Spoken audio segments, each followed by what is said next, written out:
As a business owner आपको पता है कि आपके बिजनेस में काफ़ी सारा कंपटीशन है और आपको ये चिंता रहती है कि किस तरह से मैं इस कॉम्पिटिटिव मार्केट में सर्वाइव करूं और किस तरह से मैं मेरे बिज़नेस को जो मेरे कॉम्पिटिटर का बिज़नेस है उससे अलग दिखाऊं। तो इस वीडियो में मैं आपके साथ शेयर करने वाला हूं कुछ ऐसे स्ट्रेटजीज़ जो आपको इस कॉम्पिटिटिव मार्केट में बने रहने में मदद करेंगे और आपके बिज़नेस को ग्रो करने में मदद करेंगे। सबसे पहली स्ट्रेटजी है नो योर टारगेट कस्टमर। जो आपका कस्टमर है उसके बारे में आपको पूरी जानकारी होनी चाहिए। कौन है आपका कस्टमर, उसके क्या नीड्स हैं, कौन सी ज़रूरतें हैं और उन ज़रूरतों को आप अपने प्रोडक्ट्स या सर्विसेज के द्वारा कैसे पूरा कर सकते हैं, उसकी आपको पूरी जानकारी होनी चाहिए। साथ ही साथ जो आपके कंपटीटर्स है वो कौन सी सर्विसेज दे रहे हैं या कौन से प्रोडक्ट्स बेच रहे हैं जिनसे कि आपकी कस्टमर की नीड फुलफिल हो रही है, उसकी जानकारी होनी चाहिए। और कोशिश कीजिए कि उस नीड को आप किस तरह से अपने कंपटीटर से थोड़ी अलग तरीके से उसको फुलफिल कर सकते हैं, ताकि आपके जो टारगेट कस्टमर या आपके जो पोटेंशियल कस्टमर है उसको ये लगे कि आपका बिजनेस दूसरे बिजनेस से अलग है। दूसरी स्ट्रेटजी है ऑफर यूनिक सर्विसेज और प्रोडक्ट। आपके कस्टमर को ये लगना चाहिए कि जो आपके प्रोडक्ट्स हैं या सर्विसेज हैं वो आपके कंपटीटर्स के मुकाबले अलग है। आपके प्रोडक्ट्स उनकी जो नीड फुलफिल कर रहे हैं वो आपके कंपटीटर्स नहीं कर रहे हैं। तो इसको करने में आप क्या कर सकते हैं, आप पर्सनलाइज सर्विसेज किस तरह से दे सकते हैं उसके बारे में सोचिए और अपने बिजनेस में अपनाइए। साथ ही साथ आपके पास बहुत सारे प्रोडक्ट्स होने चाहिए या बहुत सारे सर्विसेज होने चाहिए जिससे कस्टमर को चूज़ करने में आसानी हो। अगर एक या दो प्रोडक्ट होंगे तो आपके कस्टमर को लगेगा कि आपके पास इनफ वैरायटी नहीं है और हो सकता है वो कहीं और जाए। तो ये इम्पॉर्टेंट है कि आपके पास काफ़ी सारे प्रोडक्ट्स या सर्विसेज होने चाहिए ताकि कस्टमर को एक चूज़ करने का ऑप्शन मिले और साथ ही साथ हमेशा ये सोचते रहे कि किस तरह आप अपने प्रोडक्ट या सर्विसेज को इम्प्रूव कर सकते हैं। तीसरी स्ट्रैटेजी है फोकस ऑन कस्टमर एक्सपीरियंस। बड़ी बड़ी कंपनीज हमेशा इस पे उनका फोकस रहता है कि किस तरह से कस्टमर का जो एक्सपीरियंस है उसको अच्छा बनाना है। आपको अगर आपने अमेज़ॉन से कुछ ख़रीदा होगा तो पता होगा कि अमेज़ॉन किस तरह से कस्टमर का जो एक्सपीरियंस है वो अच्छा रहे, उसके लिए एक सीमलेस प्रोसेस बनाते हैं। पहले आप प्रोडक्ट को चूज़ करते हो, उसको कार्ट में ऐड करते हो और कार्ट के बाद आप पेमेंट करते हो और ऑटोमेटिकली ऑर्डर हो जाता है और ऑर्डर कुछ दिनों में आपके घर पे आ जाता है।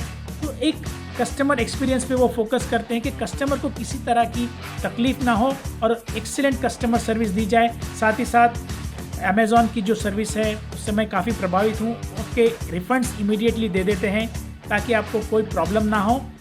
तो जब आपको कस्टमर सर्विस कोई कंपनी अच्छी देती है तो आपको लगता है कि हाँ ये कंपनी अच्छी है और आप उन कंपनी को दूसरों को रेफ़र करते हैं। तो इसी तरह से आप अपने बिजनेस में कस्टमर सर्विस के जो प्रोसेस है उसको ऐसा बनाइए ताकि जो आपके कस्टमर्स हैं उनको लगे कि हाँ मुझे बहुत ही अच्छी कस्टमर सर्विसेज मिली और मैं इस कंपनी के साथ बने रहना चाहता हूँ ना, और साथ ही साथ इन कंपनी के प्रोडक्ट्स या सर्विस को दूसरों को रिफ़र करना चाहता हूँ।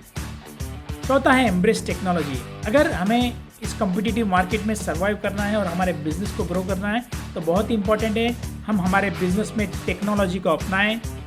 सॉफ्टवेयर टेक्नोलॉजी और काफ़ी सारी ऐसी टेक्नोलॉजीज आ गई हैं जिससे कि हमारा बिजनेस ऑटोमेट हो सकता है और हमारा काफ़ी सारी टाइम बचता है, काफ़ी सारा हमारा मैन पावर बचता है।